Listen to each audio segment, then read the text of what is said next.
Et oui, toujours avec Jonathan Lambert jusqu'à 11h. Vous dites d'ailleurs dans votre spectacle, Jonathan, que vous avez un nom de sinistre dans un cabinet d'assurance. Ouais, J'ai beaucoup c'est vrai. aimé. Si vous appelez la MAF, la Matmut ou chez AXA, il y aura forcément un dossier Lambert en cours. Il y a toujours un Lambert.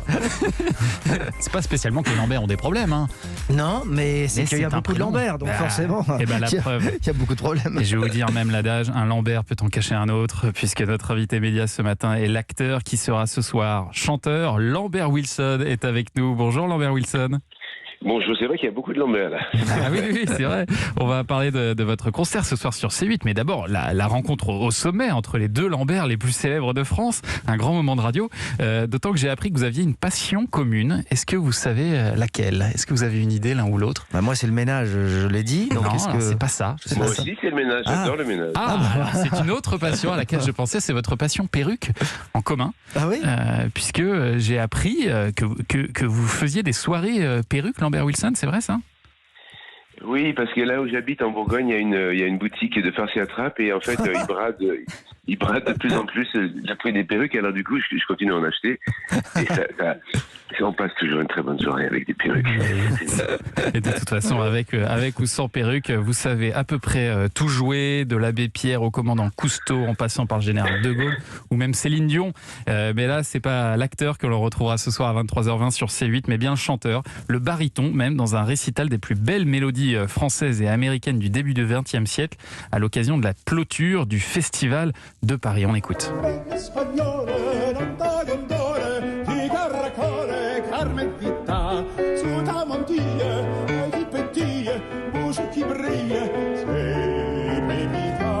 Quel talent! Alors, on vous connaissait pas ce talent-là, même si ça fait longtemps que vous chantez, mais ça, vous aviez jamais chanté ça en public. Non, en fait, j'ai fait pendant des années de la comédie musicale, j'ai fait des spectacles autour de chanteurs comme Montand, j'ai fait des tours de chant qui étaient plus variétés, mais depuis le Covid, j'ai travaillé plus le chant classique.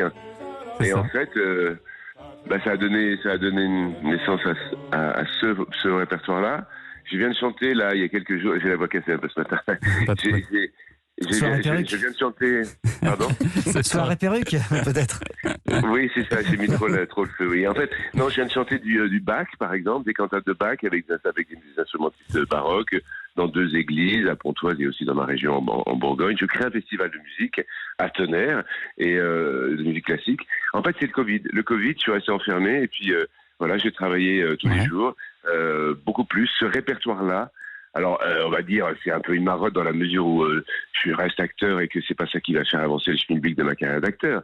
Mais je le fais avec énormément de discipline. Pour moi, c'est vraiment un travail. Je sais pas, c'est comme quelqu'un qui ferait sa barre tous les jours, qui serait danseur et qui travaillerait à la barre. Moi, je fais mes vocalises, je travaille la musique et l'apprentissage de la musique. J'ai voulu livrer un peu le niveau où j'étais arrivé, voilà. Alors, Et surtout, en fait, c'est pas un concert à moi tout seul. Je veux dire, il se trouve que c'est une série de rencontres. Là, il y a un très grand pianiste, Roger Muraro, avec qui j'ai fait ce petit bout de chemin musical. Et en fait, c'est tout autant son concert que le mien, voilà. Et alors, comment est-ce que vous avez choisi les musiques de ce récital? Alors, il se trouve que j'adore énormément les compositeurs français du XXe siècle, Poulenc, que je trouve très drôle aussi, parfois Ravel. Et puis j'ai voulu rajouter un petit peu de musique américaine. Alors on connaît Samuel Barber parce qu'il a souvent fait des choses orchestrales comme le fameux Adagio de Barber qui est très beau. Mais il était baryton lui aussi, donc il a composé des très belles chansons pour les voix d'hommes.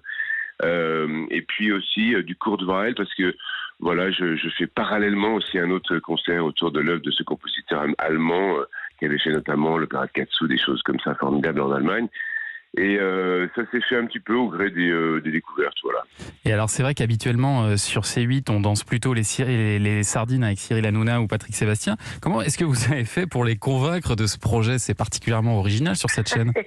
Moi ça me ravit totalement parce que je trouve que c'est super que dans une chaîne généraliste populaire il puisse y avoir de la musique classique. Alors je dis pas que les gens vont rester des heures devant, hein. Ils vont peut-être la surprise va être radicale quand même. Mais c'est une façon de se dire tiens c'est marrant, pourquoi est-ce qu'il fait ça, ce type-là qu'on aime bien ou qu'on connaît, on va peut-être écouter quelques minutes. Je pense qu'il y a aussi des gens qui zappent, qui vont penser être sur Arte ou sur une chaîne c'est vraiment spécialisée. Pourquoi pas? Enfin moi ça m'échappe. C'est pas moi qui l'ai organisé au niveau de la diffusion.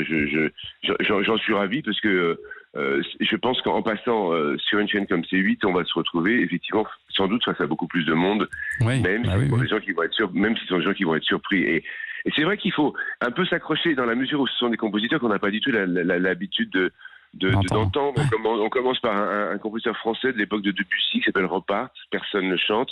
Ça va surprendre un petit peu dans les chaumières, C'est bien, il faut surprendre. Et alors, qu'est-ce que vous trouvez, Lambert Wilson, dans la musique qui vous manque au cinéma ?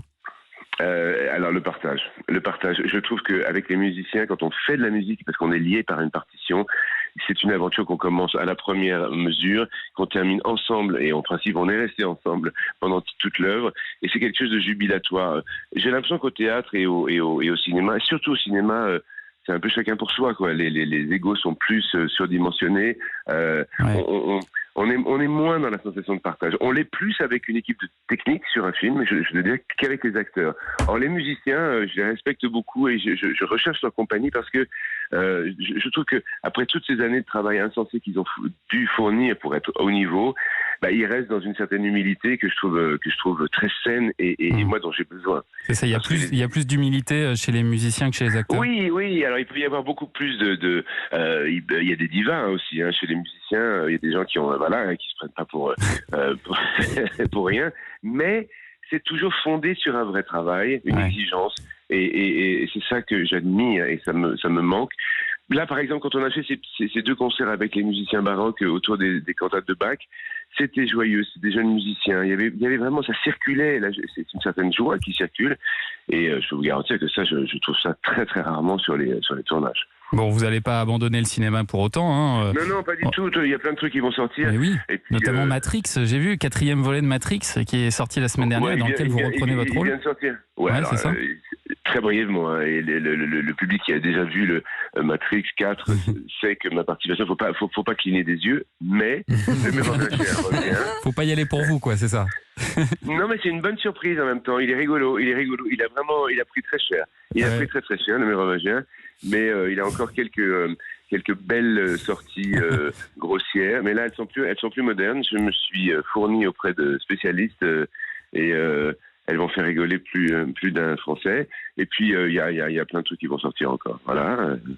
Dites-nous en plus. Et c'est quoi l'année 2022 pour vous alors ? Il y a une série qui sort surtout sur Amazon Prime, enfin Prime Video, qui s'appelle Totem, avec Nils Schneider, avec Anna Girardot, avec José Garcia, qui est un espionnage dans les années 60, espionnage spatial. Et puis après, il y a un film anglais avec Isabelle Huppert, il y a pas mal de trucs, et puis des tournages aussi. Ça. Donc vous continuez à beaucoup tourner. On a le sentiment que le temps passant, vous lâchez de plus en plus Lambert Wilson, mais ça peut parfois se retourner un peu contre vous. Vous aviez critiqué la prestation de Florence Foresti, notamment au César, et la manière dont elle avait traité Polanski. Et vous avez dit il y a quelques jours que ces propos, ils vous ont carrément coûté votre place au sein de Greenpeace, où vous militiez depuis 20 ans. Ça vous empêchera pas de continuer à militer pour la planète, j'imagine ?